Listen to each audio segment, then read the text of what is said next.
আজ ১৩ এপ্রিল ২০২৫ রোববার ৩০ চৈত্র ১৪৩১ বঙ্গাব্দ ১৩ শাওয়াল ১৪৪৬ হিজরি। জানিয়ে দিচ্ছি আজকের সারাদিনের আলোচিত সংবাদসমূহ।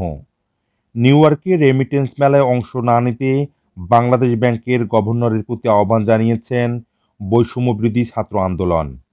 ঢাকা বিশ্ববিদ্যালয়ের চারুকলা অনুষদে বর্ষবরণ শোভাযাত্রার মোটিফে আগুন লাগার ঘটনায় জড়িত যুবককে শনাক্ত করতে পারেনি পুলিশ। কারিগরি ত্রুটির কারণে ভারতের ঝাড়খণ্ড রাজ্যের গোড্ডায় নির্মিত আদানি গ্রুপের বিদ্যুৎ কেন্দ্র থেকে সরবরাহ বন্ধ হওয়ায় বাংলাদেশে লোডশেডিং কিছুটা বেড়ে গেছে।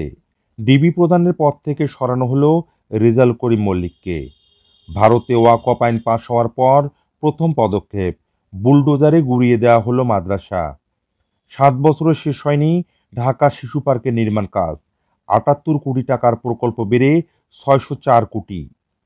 বিশেষ ক্ষমতা আইনে মডেল মেঘনা আলমের আটকাদেশ কেন বেআইনি ঘোষণা করা হবে না তা জানতে চেয়ে রুল জারি করেছে হাইকোর্ট। ইউনূস মোদি বৈঠকের পর আওয়ামী লীগ শিবিরে প্রচণ্ড হতাশা।